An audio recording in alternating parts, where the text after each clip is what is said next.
Patriots, we're back again doing this around the horn weekly call with business owners you really need to get to know. I mean, these are folks that are standing in the gap that I am proud to call my friends, proud to call patriots in businesses for liberty. And the question tonight is, why are we pro-life? First of all, I just want to remind everyone what I do. So I run businesses for liberty, a patriot economy that is focused on business owners that are what? Pro-life, pro-liberty, pro-history, pro-Second Amendment, and America first. Every single day, I try to find ways to spotlight patriot business owners that you need to support, whether they have services or products. We're in 24 states. We've got, let's see, nearly 282 business owners, and we're all over the country. So we need your help to grow this economy. And again, have places you can proudly go to do business rather than going, oh no, I hope they're not globalist. I hope they're not part of the problem. No, these are the reason that we need to get behind them is we have families to support. So when you support their business, you're not supporting globalism, you're supporting liberty. So that's what I do every day. And if you know any business owners that believe in those principles, I'd love to talk to them and share the vision of what we do. Why am I pro-life? I'm pro-life because every one of our pillars comes from that. You can't have the Second Amendment without being born. You can't have liberty without life. You can't have history without life. You can't have America first without life. Every single one of these things, even medical freedom, it all comes back to life. And at some point, we all came through and went through our mother's womb, and we came into this world. And I believe in providing and protecting the sanctity of human life. So to me, it is a non-negotiable pillar. It is the first principle of businesses for liberty. And I am proud of every person who makes that difficult decision in terrible circumstances to go through and say, you know what, two wrongs don't make a right. And the fact is, one of my good friends from college asked me after a terrible thing happened, did I not deserve to be here? Do I not deserve to be here, even though what happened to my mom was terrible? And he's one of the nicest guys you could ever meet. He would do anything for you. And it really had a profound impact on me. I caught my freshman year of college. So that's why I'm pro-life, because I believe, again, there's everything else comes from that. And we need to defend the unborn, the most vulnerable. And really, if you're pro-liberty, what about the liberty for the child? What about the liberty for that individual? Why? Think about this for a second. When a pregnant woman is murdered, why is it considered a double homicide? It means there was two lives that were killed. All right, so I am going to throw the ball. We do, again, it's around the horn, so I'm going to throw around the horn to Jimmy Sorrells. Jimmy, kind of remind us again about your businesses and why are you pro-life? Yeah, so first business is Upstate Merchant Advocates. I do credit card processing for businesses anywhere in America, any type of business, from nonprofit to roofers to guns and ammo. And also on Liberty Networking, which is an in-person network organization for patriot entrepreneurs and professional salespeople, where we build relationships and help each other grow our businesses. I have been pro-life for as long as I can remember. I kind of adopted what you said, Eric. If you're not right on the pro-life issue, then you're probably not right on anything else. So, yeah, I believe in speaking up and being a voice for those who can't speak for themselves.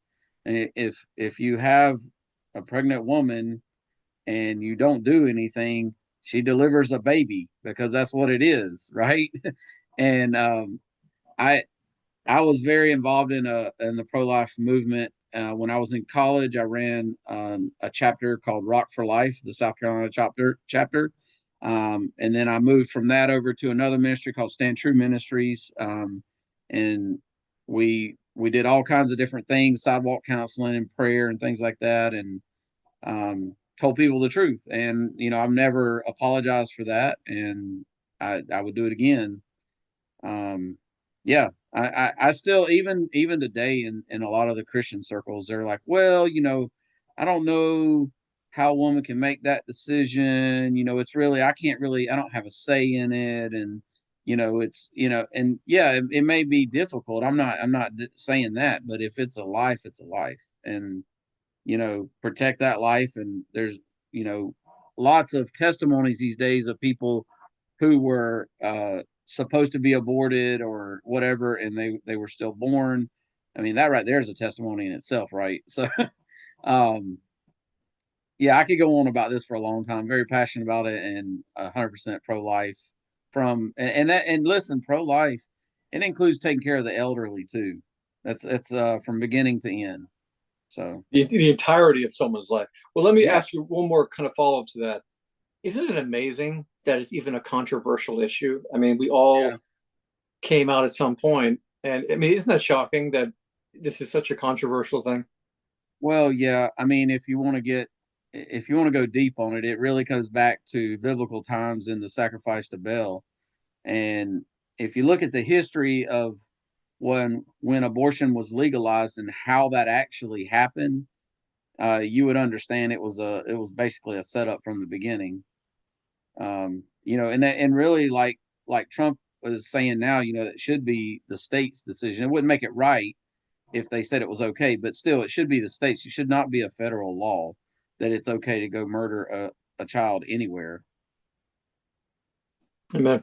Absolutely. Well, thanks for asking for answering that, Jimmy, because I think we all need to answer. And by the way, folks out there listening, we're going to get every member of BFL to answer that question and our different pillars. We've got 5 very important pillars, but thanks for answering that. Marissa, remind us about what you do and why are you pro-life?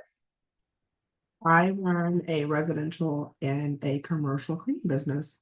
Um, Here in the upstate, we have been going eco-friendly with all the cleaning solutions. And we do that because we care about people's health and um the safety, and these chemicals that a lot of cleaning companies use. It's just not good. Um, I'm pro-life because life begins at conception. I am one that I will stand in and I will fight for any child, whether it's in utero or even here. And people have seen me do it. I don't care if it pisses people off. I don't care if you don't like me. I know I'm not everyone's cup of tea, but I will fight for a child before I fight for any adult. And I stand by that 110% because these children don't have a voice. And God states that we are to protect the children of the world, and that begins at conception. That begins when they're born. That begins until they're adult to speak for themselves. And I don't care what other people say. I will fight for a child and let them have a voice, and I will be their voice before I let any adult stand in their way. So, 100% pro choice in that matter. So. What do you say to people, Marissa, that they try to make it labels like, oh, pro-choice? It's it makes it sound so nice. Reproductive rights. I mean, isn't that offensive? Like as a woman, that they're trying to cover over a terrible thing in murder, which is what it is. It's completely it's ridiculous. Like God said, reproduce.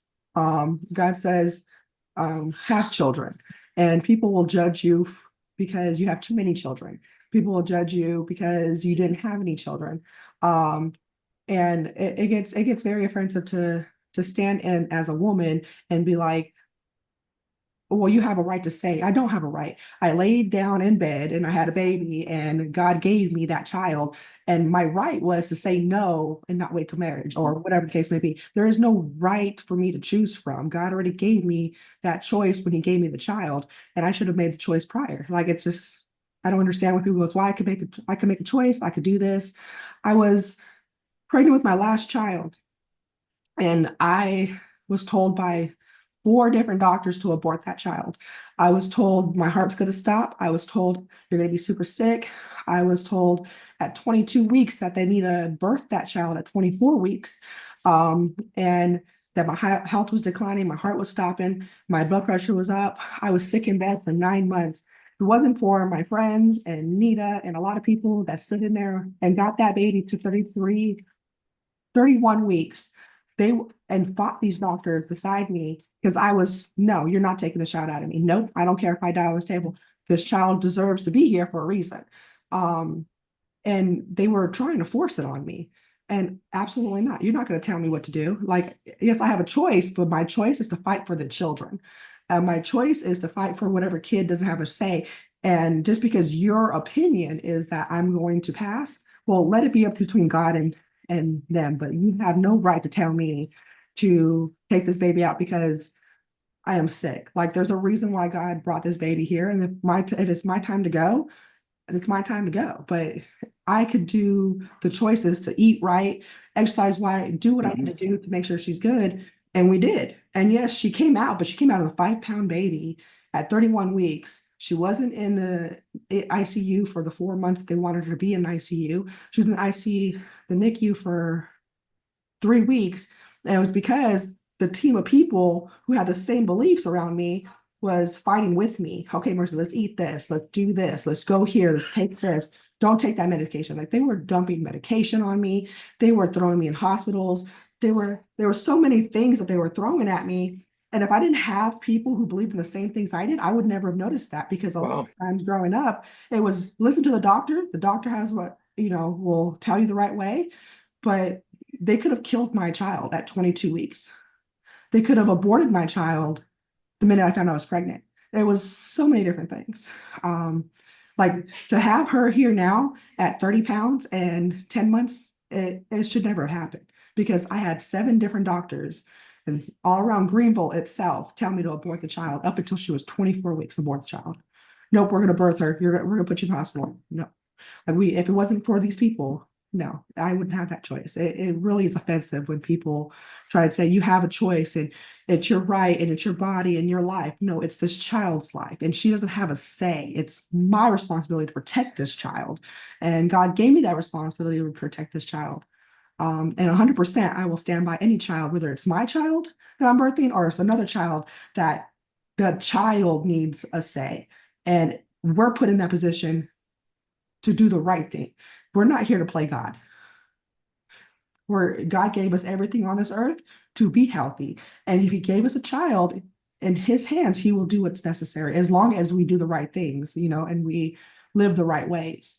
And I'm living proof. My baby girl should not have been here. Well, I just want to clap because that is just so courageous. And wow, I mean, one of the reasons I did ask you that question, Marissa, is because, me and Jimmy here are both men talking about this issue, but for you to go through all of that and the fear mongering, I didn't know about all this, the fear mongering you went through. And of course, it kind of reminds me of COVID when people were going, if you don't do this, you'll die. If you go outside your home and look at someone, I mean, so much fear fueled the actions that people took. But like you said, eating right, exercise, and again, just trusting God that you're going to be just fine. But I think what's interesting too about what you said was they loved bringing in the life of the mother. And if that's genuinely a thing, then obviously you have to address that. But again, how much of that is fear sometimes with all the modern medicine we have today? And how much of that is reality?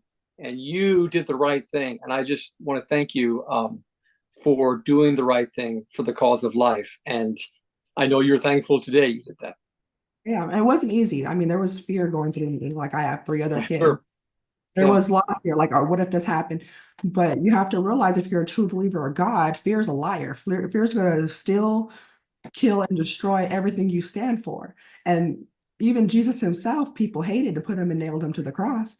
And so if I'm living like Jesus, and then I'm not being tested and being nailed to the cross, I'm not doing the right thing anyway. And the fear would get to me constantly. But if it wasn't for the people, surround yourself with people. And a lot of women don't do that. They think it's a pride thing, and they'll run and hide. And instead of what they need to do is swallow their pride and surround themselves with the people that truly believe in the same things, or else I wouldn't have made it through, because that fear really did get in my head. What if they're telling me the truth? What if my kids leave without a mother? What if this? What if that? But I mean, I got through it because of the people around me. It wasn't just me. It was the people who believe in Christ and the people who stood beside me and knew the truth of everything that was going on. Well, I didn't think I was going to go here, but I'll go here since we're talking about this. One of the things that does really upset me, and Jimmy, I think you'll agree with this too, churches being derelict in their duty to love on someone who made a mistake, something happened. That's not when you abandon the woman who went through this. That's when you put your arms around them and say, we love you, and we're going to be there for you. We're not going to expect the government to be there for you. We're going to figure this out together. And that's, as a PK, I'm happy to say this. I really want to see more churches. We talk about being pro-life, but what about pro-compassion too? And actually saying, okay, if we're going to go through with this and believe in this, then we need to look after and care for the 15-year-old that had their quote unquote unwanted pregnancy and things like that. Jimmy, real quick, what's your thoughts on that? The church's role in being there for that young girl? Well, the church as a whole hasn't done a great job of a lot of things. To be honest with you, I mean, it is made up of people, so I guess that's to be expected. We all screw up, I definitely have, but yes, I agree. Like, whether it's an abortion or something else, so you have to treat that person, or you should treat that person with compassion, right? Yeah, that's there's ministries dedicated to helping women Yep. after the fact and all, and I'm sure that's not something that's easy to get over once you come to the realization of what the truth is. But Jesus does help and forgive all, right? So, but yeah, the church should be a safe place for somebody going through a tough time, no matter what it is. Yeah, these crisis pregnancies, there's a great point. We need to be getting behind them. There's great ones, big one up in Greenville. There's, I know, Catherine Wade in Aiken, South Carolina. There's a Yeah. number of great people who are working hard. Moment of Hope is an amazing ministry. If you've never heard of them, folks, they're in Columbia. What they literally do is they go the street right before Planned Parenthood, and they try to have one last conversation with the woman who's going in. They don't do it in a way to harass them. They're just there saying, if you're open to a conversation, we'd love just to tell you, like, we have a ministry to support you. Like you were saying, we will stand in the gap. We had two murder clinics here in the upstate, and there was a Piedmont Women's Center beside both of them. And they would often, as sidewalk counselor, we would try to get people to go over there and talk to them if they would, and be a resource and all. And then when one of the clinics shut down, then that Piedmont Women's Center eventually closed. I think they were open for a while after that, but now there's one abortion clinic, and then there's still one Piedmont Women's Center right beside it.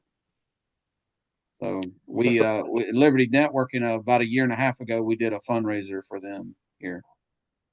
That is so great. No, well, Marissa, what do you say to women out there that they want to help, like they want to show that being pro-life is not some antiquated, out of touch, out of step with quote unquote modern America today? Again, not that I'm saying I'm all for modern America. What I'm saying is that it's not in vogue to be pro-life. What do you say to women who need to be more outspoken about that this is a great thing to be pro-life?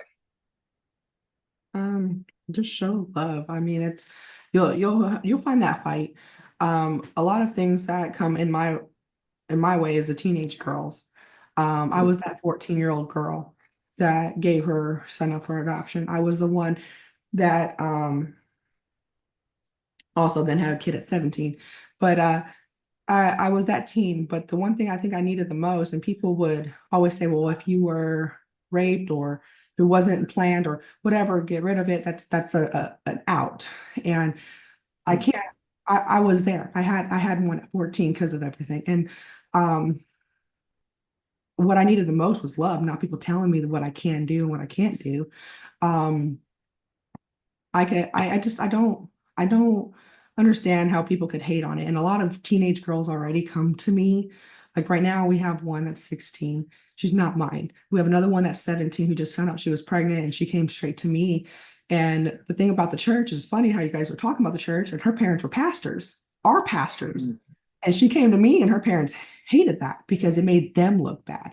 So because it made them look bad, it was a pride thing. And that's the problem with these churches, is that it's I have to look good, I have to be good, I have to be perfect and everything else. And if it makes them look bad and not, they're conforming to the way of this world. And God literally tells you in Romans 12:2, don't conform to the way of this world. And that's exactly what these churches do. And these women need to step up and help these kids who need you, these young adults who need you. Just show love and be there. And there's a reason why that I'm attracted to these teen girls that are constantly coming to me for this help, because I could relate what they need. They need the love, they need the support, not you screwed up, not yelling, not whatever, not you need to do this, or you have a way out because of this, or you need to do this in silence, nothing like. And people don't understand what they're suffering from behind the scenes, and they need to just talk with them. Be their Okay, friend. well, what you're saying is total confirmation of. I met with a state senator years ago, and he said, "Eric, I'm all about, being passionate, right? Like against abortion, but what about compassionate for those who maybe they make the right decision, but then where's the adoption agents? Like there needs to be more adoption in this country, and not having to go overseas. They make it very difficult sometimes for some parents to be able to adopt. So the laws on adoption need to be more clear, and they need to be more inclusive for families. Again, make it easier just so they can help out Yeah, a teenager. I think that leads to a broken system in some ways. If it's easier to adopt, from India or China or whatever versus here when there are a lot.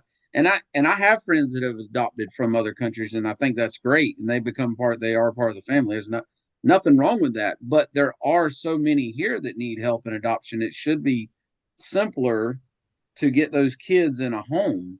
And especially when you got couples who, are having issues conceiving a child, and then you got people over here killing them. I mean, this is so backwards.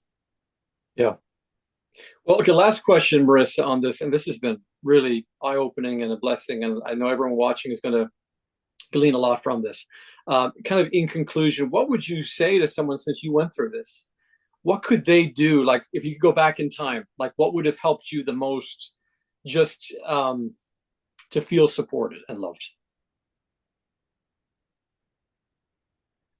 Um, Honestly, I don't know. I didn't find God till I was 23.